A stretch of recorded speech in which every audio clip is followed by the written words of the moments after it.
And we are back with the fifth and the final segment of the GSMC Basketball Podcast presented by the GSMC Sports Network. And in this final segment, I'm going to talk about the Clippers Arena.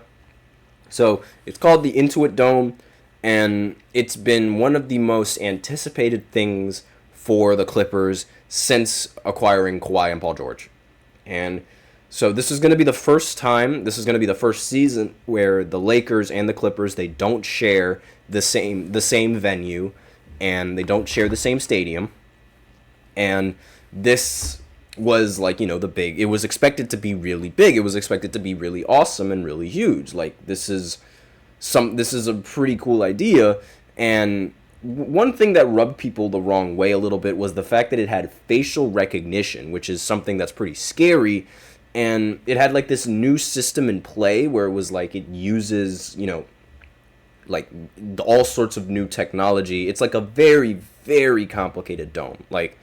It's not something that you see all that often. And it looks from what I've seen, from clips that I've seen, it looks great. It looks cool. It would look awesome to be in that stadium, in that arena, pardon me. But apparently it had a lot of problems. So everyone, according to this headline, everyone is making the same joke about the Clippers' Intuit Dome after their embarrassing opening night disaster. So this ended up happening yesterday. So it's the dome is not off to a great start. On Thursday night, Bruno Mars, an artist, in case you guys have no idea who he is, I feel very bad for you. He was supposed to take the stage at 8 p.m., but he didn't end up starting the show until before 10 o'clock. And I know what you're thinking. That is a huge gap to waiting. What was the deal? What was the issue? Was Bruno Mars sick? Was he was he having a signature flu performance like Michael Jordan? Was he food poisoning or something like that? What happened?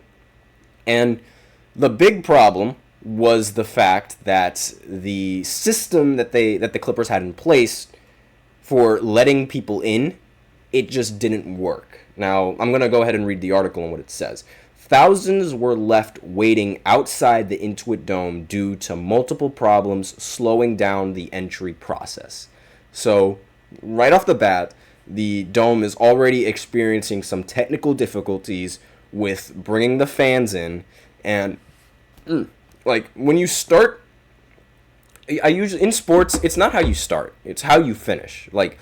That's always that's always what I think about in sports. You could start playing really bad, but as long as you end up winning the game in the end, it's all good. But this is sports related, yes, but this isn't a game. So if your opening night is horrible, the rest of your years are going to be horrible. And this really it's really difficult to establish a great first impression. And when you establish a bad one, everyone is only going to remember the bad one. So Bruno Mars fans outside of the Clippers stadium, they were left fuming as they found themselves locked out of the Clippers' new $2.0 billion venue and ticket scanner. For some reason, the ticket scanning was messing up, at least according to this article. And not only that, the Wi-Fi around the dome was horrible. Not to mention the facial recognition that made it so popular also didn't work. And all of these problems, they caused the show to be delayed for a couple of hours. And there was even somebody on TikTok who had a lot of things to say. She was at the opening of Intuit Stadium for Bruno Mars concert, and it's a disaster. You ruined my dad's birthday. That's what the TikTok says. So, boo-hoo for the dad's birthday.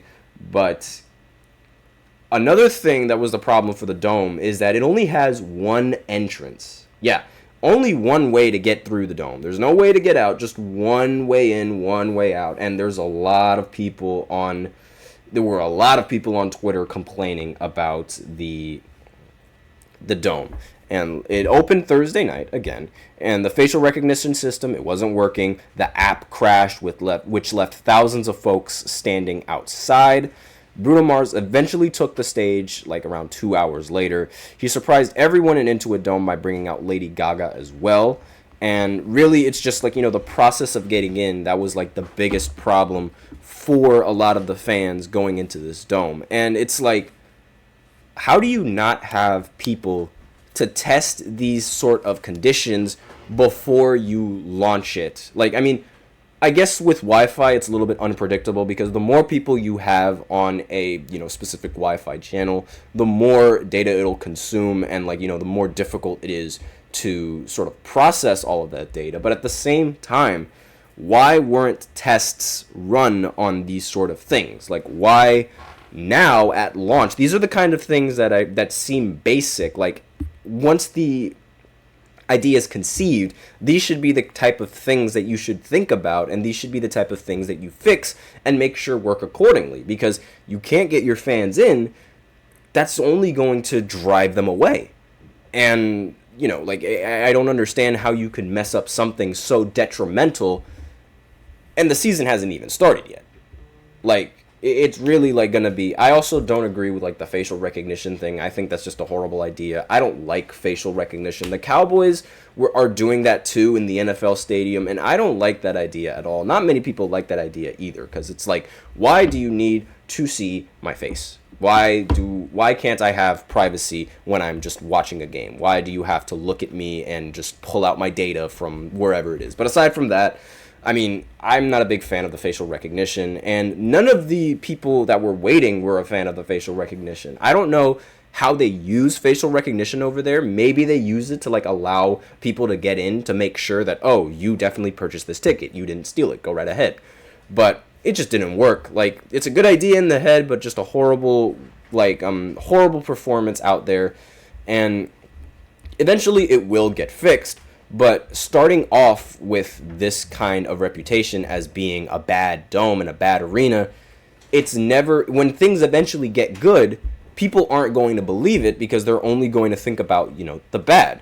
Like, ever since, I mean, MetLife is bad, but ever since MetLife, got claims of it being bad, like at the beginning, everyone thought it was fantastic. But after a while, once everyone thought it was bad, it doesn't matter what happens on the field. Everyone thinks it's bad. And you can never change that opinion. So, let that be. I'll just let that sit there for all of you guys that are just, that are interested in this kind of thing. Let me know what you guys think. Do you guys think that this dome is going to be a much better success when the regular season starts, or do you think they sort of blew their chances?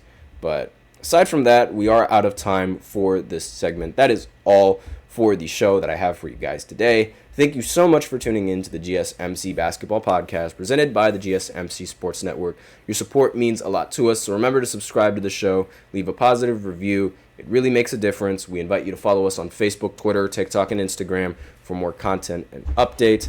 And as I said before in the first two segments, we really like hearing from you guys during the show, whether you've got a burning question, a hot take for the game, or something you've been dying to share. We are all ears, and you can hit the $sign button below in the chat box to send in your message, and it's guaranteed to get featured on the show. It's also a great way to support the channel, as Super Chat helps us keep the lights on. We're so grateful for each and every one of you who joins us here to support. It makes all the difference. If Super Chat isn't really your thing, you can always go ahead and use the link displayed below the ticker or in the description, gsmcpodcast.net. It really ups the show, makes it much more interactive between myself and you guys. That is all I have for you today on this segment. Thank you so much for tuning in. I'll see you guys next week, and as always, take care.